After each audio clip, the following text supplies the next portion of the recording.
¿Qué tal? ¿Cómo les va? Es un gusto poder acompañarlos. Acá estoy en casa. Feliz sábado para cada uno de ustedes. Me alegro poder acompañarlos en este marco del estudio de las creencias. Cuando me contaron me gustó mucho la iniciativa porque las creencias nos ayudan a comprender mucho mejor la palabra de Dios, su contenido y nos ayudan a orientarnos acerca de nuestra de nuestras creencias en Dios, de quién es Dios, de quiénes somos nosotros, nos ayudan a tener una orientación correcta. Tengo acá mi Biblia, así que si vos tenés tu Biblia también te quiero invitar a que la puedas tener. La vamos a usar un par de veces con algunos textos. Y como estamos en casa, espero que vos también te puedas sentir cómodo, puedas estar cómodo, no tanto para no dormirte, pero también te puedas poner cómodo. Acá tengo mi reloj, tengo algunos apuntes que me gustaría poder usar.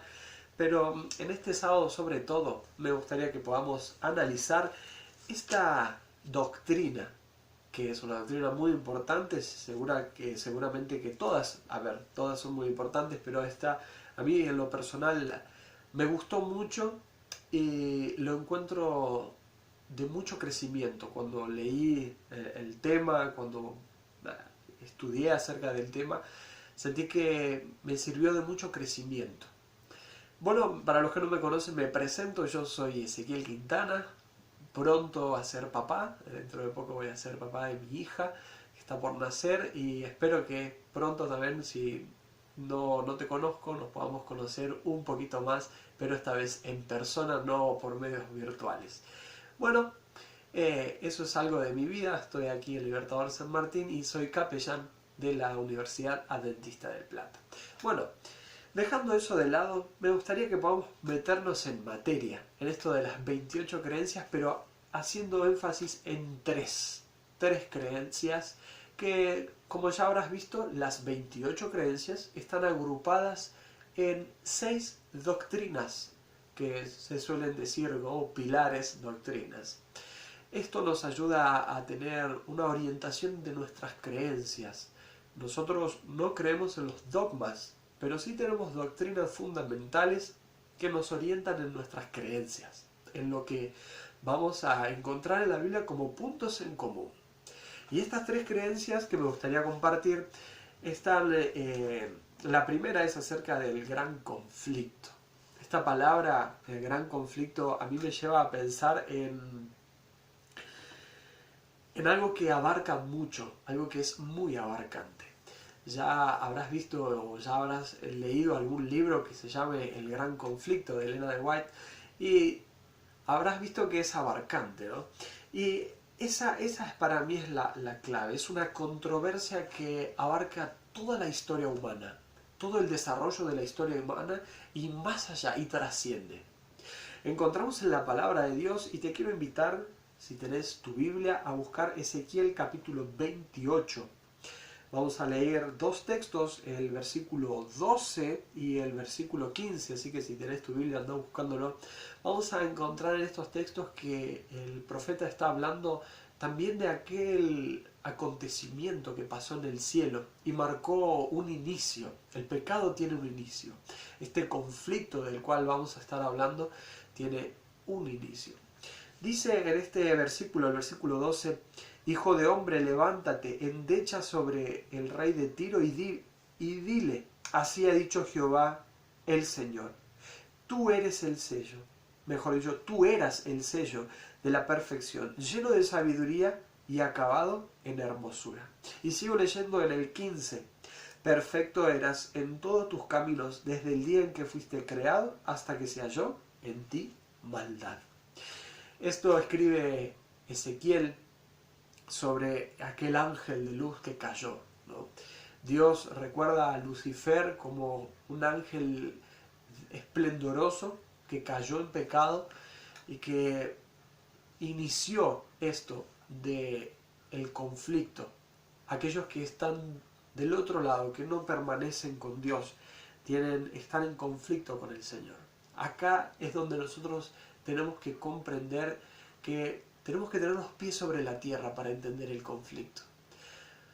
Hay quienes viven ignorando de esto y diciendo, bueno, ¿qué tiene que ver esto conmigo? Nos abarca a todos, decíamos que es algo que es abarcante, es un conflicto, una controversia que lo abarca toda la línea de tiempo, toda la historia, hasta que Cristo pueda intervenir.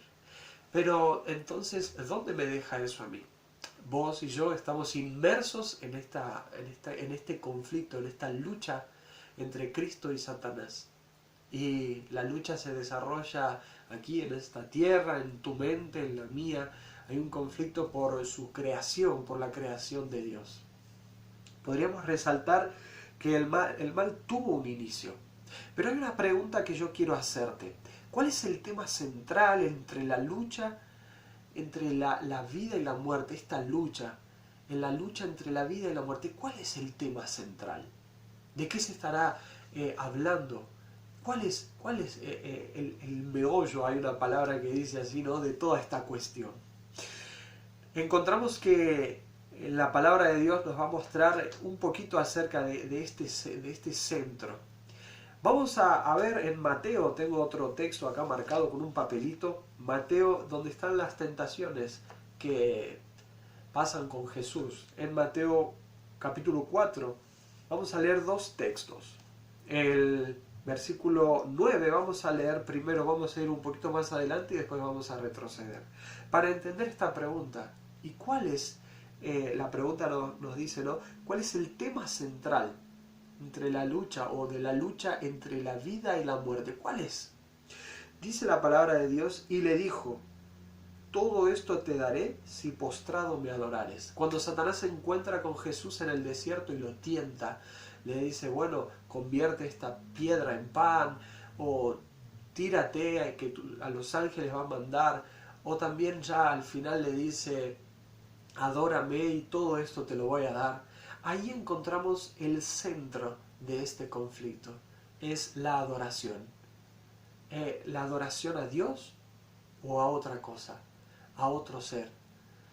Y como seres humanos podrías ver a tu alrededor que muchos están sumergidos en la adoración a cosas que no tienen nada que ver con Dios. Están dando su obediencia a algo que no tiene nada que ver con Dios. Puede ser tu caso. Y te quiero invitar a que adores a aquel Dios que hizo el cielo y la tierra y todo lo que en ellos hay, que es un Dios poderoso, creador, pero un Dios cercano que quiere estar con vos. En medio de este conflicto tenemos esta pregunta. ¿Y cuál es el conflicto?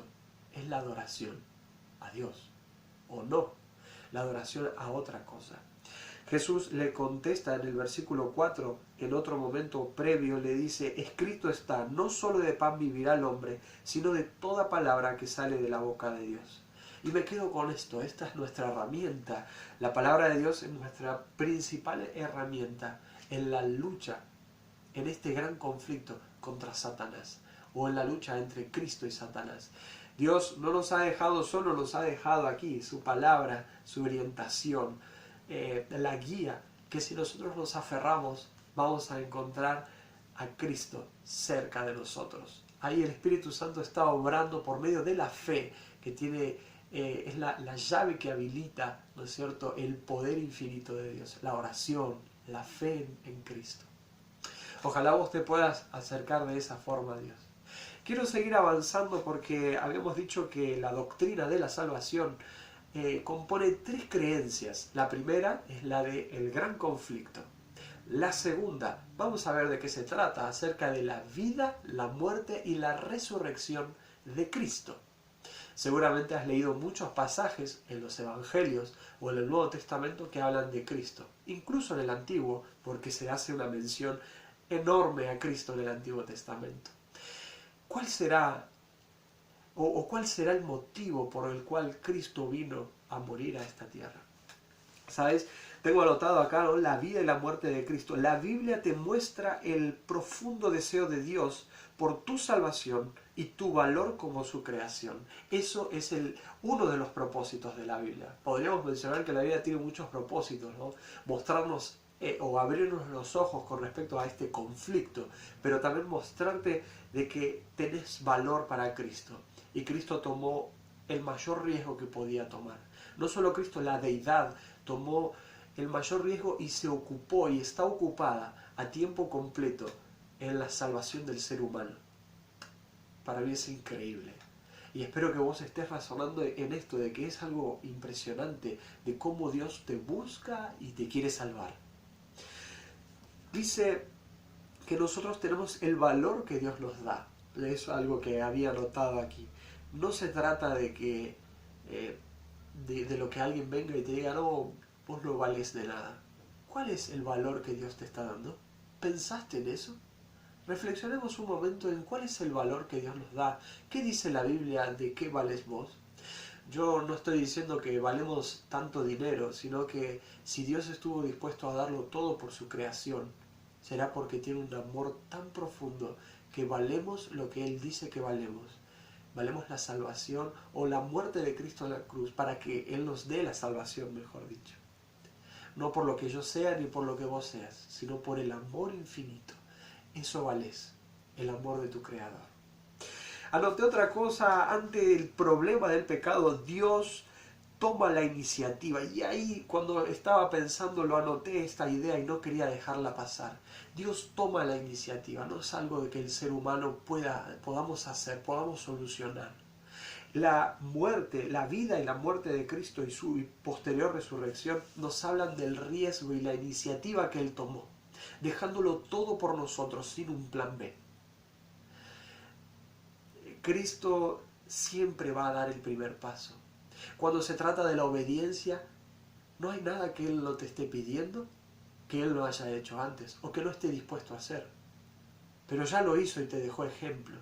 Y estoy absolutamente convencido de que el Señor nos acompaña y nos quiere dar sus bendiciones a diario, el ejemplo que nos ha dado. Sigamos a Cristo, imitémoslo, vamos a imitarlo para encontrar realmente consuelo en Él.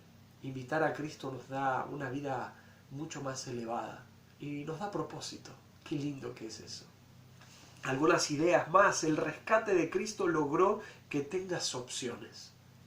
¿Te pusiste a pensar que sin Cristo, sin la vida, muerte y resurrección de Cristo, sin que Él venga a morir aquí a la tierra, a vivir primero para darnos ejemplo, a morir por nosotros y a resucitar para darnos un puente, un acceso al cielo? Sin eso no habría opciones. La única alternativa era la muerte eterna. Pero Dios en su infinito amor nos puso ante nosotros dos opciones. Y te las pone hoy. Hoy están ante vos estas opciones.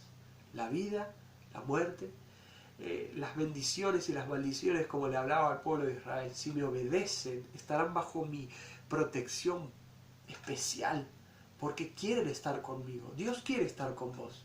Pero la pregunta es, ¿vos querés estar con Dios? Y estar con Dios representa también sus bendiciones, su compañía constante. Qué lindo que es meditar en eso. Una idea más que anoté, que Él es todo y Él lo va a dar todo por vos. Me acuerdo cuando en la historia de Abraham, los ángeles le dicen que iban camino a Sodoma y a Gomorra para la destrucción. Le dice, y Abraham ora y le dice, Señor, y si hubiesen 50, no lo voy a hacer, y si hubiesen 10, 20, y Abraham le dice, perdón que te moleste, pero y si hubiese uno, no lo voy a hacer. Y allá fueron esos ángeles a librar a Lot, a su familia, a sacarlos para la salvación. Dios te da la oportunidad de la salvación.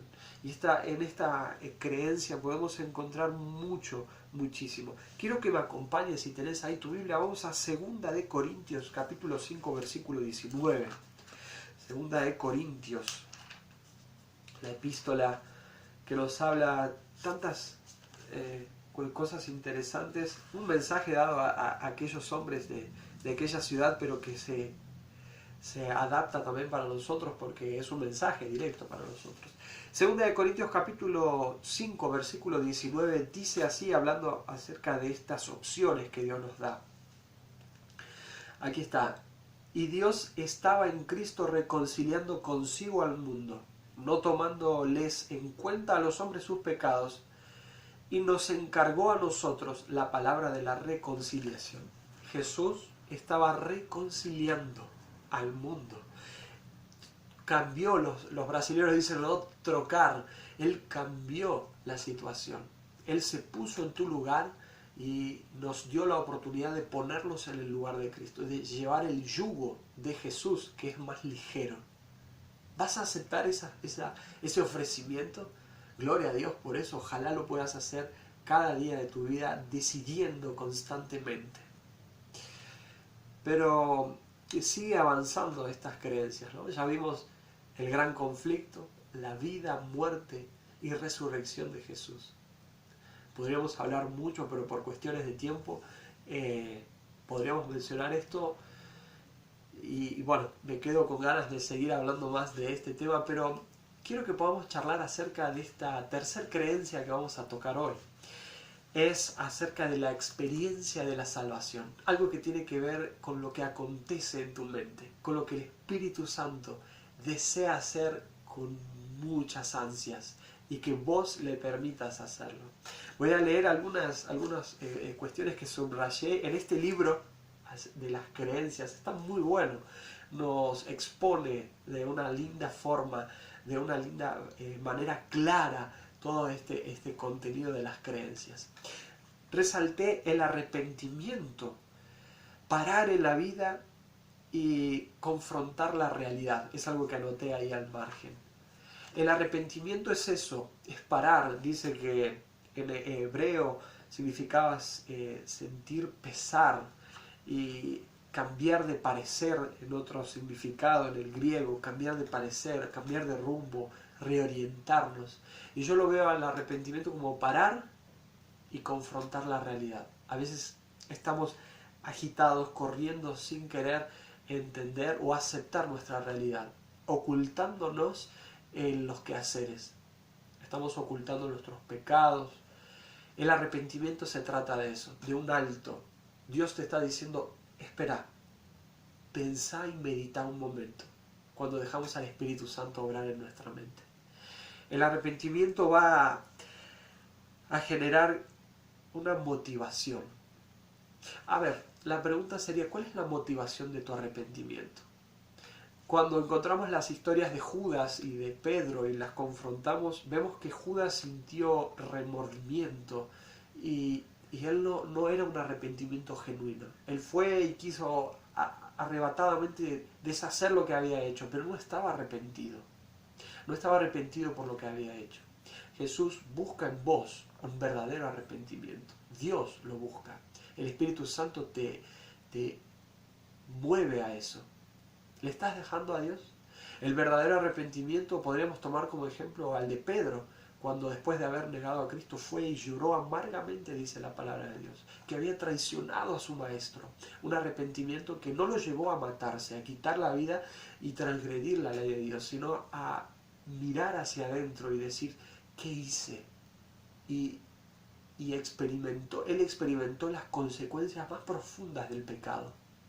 Cuando nos arrepentimos de verdad, puede ser que vos estés arrepentido por haber experimentado las consecuencias más profundas del pecado. Acércate a Dios y decirle eso. Señor, rescatame de este pozo. Quiero resaltar, dice, el Espíritu de Dios convence de la gravedad del pecado a los que lo reciben y produce en ellos un sentido de justicia de Dios y de su propia condición perdida. Dios te está mostrando que estás perdido, estoy perdido, pero no queda ahí, no queda ahí. El arrepentimiento es el primer paso en esta experiencia de la salvación. El paso siguiente que lo podemos encontrar de alguna manera cuando leemos con profundidad en la Biblia y nos va mostrando con claridad ese proceso de obra de Dios en nosotros, es la justificación. Yo anoté un intercambio. Para mí eso es la justificación. Decíamos recién el trocar, ¿no? El cambio, eso es la justificación. Es cuando Dios se pone en tu lugar y te da la mochila que es liviana, ese yugo que es injusto para nosotros, no era lo que merecíamos. Para mí eso es la justificación. Y vuelvo a recalcar este versículo que decía que al que no conoció pecado, a Cristo, por nosotros lo hizo pecado, para que nosotros fuésemos hecho justicia de Dios en él. El de Corintio que habíamos leído. Eso es la justificación, un cambio en tu vida. Es lo que hizo Jesús cuando vino a vivir y a morir aquí, a resucitar por vos, a hacerlo con el ánimo de salvar a su creación, a todo aquel que desea arrepentirse. La justificación va seguida de algo muy poderoso, que es ciertos resultados, la santificación. Dice que esta palabra significa, ¿no?, viene de sus orígenes, hacer santo, consagrar, santificar, colocar aparte. Esa última me gustó, ¿no? Dejar aparte. La santificación es, estoy apartado para Dios. Estoy diciendo que mi vida ahora la quiero poner en las manos de Dios y que Él obre en mí. Qué lindo que es eso. Por eso la santificación es un proceso, un resultado luego de haberme arrepentido, luego de haber aceptado la justificación, que es ese perdón que Dios te da. Ahora voy a empezar a vivir una vida con el Señor, dejando que el Espíritu Santo obre en tu mente y te convenza de pecado y te guíe a la verdad. Dice que el Espíritu Santo nos guía a toda la verdad. Seguramente que ya hace algunos sábados han visto esto de la deidad, ¿no? Dios el Padre, el Hijo, el Espíritu Santo, y viendo cómo el Espíritu Santo nos guía a toda la verdad. Resalté un punto más que me gustaría ir terminando con esto. La seguridad de la salvación. Déjame decirte que conocí a mucha gente que no viven con esta seguridad de que son salvos. Charlaba con algunos en algún estudio bíblico, algún debate de la palabra de Dios. ¿Estás seguro de que sos salvo? ¿Tenés la seguridad y la certeza de la salvación? Es difícil eso. La angustia de Jacob era eso, era saber si era perdonado. Y dijo, yo no te voy a dejar si vos no me perdonás, si vos no me cambiás, no me transformás. Y los hijos de Dios, dice la palabra, que vamos a pasar por algo similar. Una angustia de saber si realmente hemos sido perdonados. Pero Dios te quiere dar hoy la certeza de la salvación. Disfrutala, disfruta de la certeza de la salvación. Pedir al Señor que te mantenga firme, que te mantenga fiel a Él. Dios te acompañe y Dios te bendiga. Recordamos entonces el gran conflicto, la vida, la muerte y la resurrección de Cristo y la experiencia de la salvación componen esta doctrina de la salvación. Este grupo que nos habla de que vos y yo estamos inmersos en un conflicto que lo abarca todo, toda la existencia de la raza humana. Pero que hay un Dios que intervino, dejó todo y se metió aquí en tu realidad para cambiar y transformarla. Para decirte, cambiemos, yo hice algo por vos, acá está gratuitamente. El amor que Dios nos tiene. Y te invito a que en este sábado puedas tomar en algún momento, ojalá lo recuerdes, y voy a orar para que el Espíritu Santo te lo pueda recordar. Tomar un momento para pensar, un par de minutos, en el amor de Dios por vos y ese deseo de cambiarte, de cambiar tu ser, tu corazón y tu vida. Que Dios te acompañe, Dios te bendiga. Feliz sábado. Sigan disfrutando de cada una de estas doctrinas que nos hablan de verdades profundas de la palabra de Dios y que son verdades que nos identifican como sus hijos, como cristianos en primer lugar, como adventistas del séptimo día, que estamos esperando a nuestro Dios regresar. Quiero terminar con una oración por vos y desearte un hermoso sábado. Vamos a orar. Querido Padre que estás en el cielo, gracias Señor porque nos podemos encontrar por este medio y hemos podido hablar acerca de esta doctrina que tu Biblia nos expone en diferentes versículos. Tantos textos pudimos haber leído, pero por cuestiones de tiempo, Señor, hemos leído un par. Pero hay uno muy lindo que habla de que tú cambiaste, Señor. Nos diste algo que no merecíamos. Nos reconciliaste. Qué linda palabra, Señor. Gracias por eso. Te ruego que bendigas a cada uno de los que están mirando aquí este culto, a sus familias, y nos sigas acompañando en estas situaciones complejas de la pandemia y de este distanciamiento. Acompáñanos, Señor. Lo pido en el nombre de Jesús. Amén.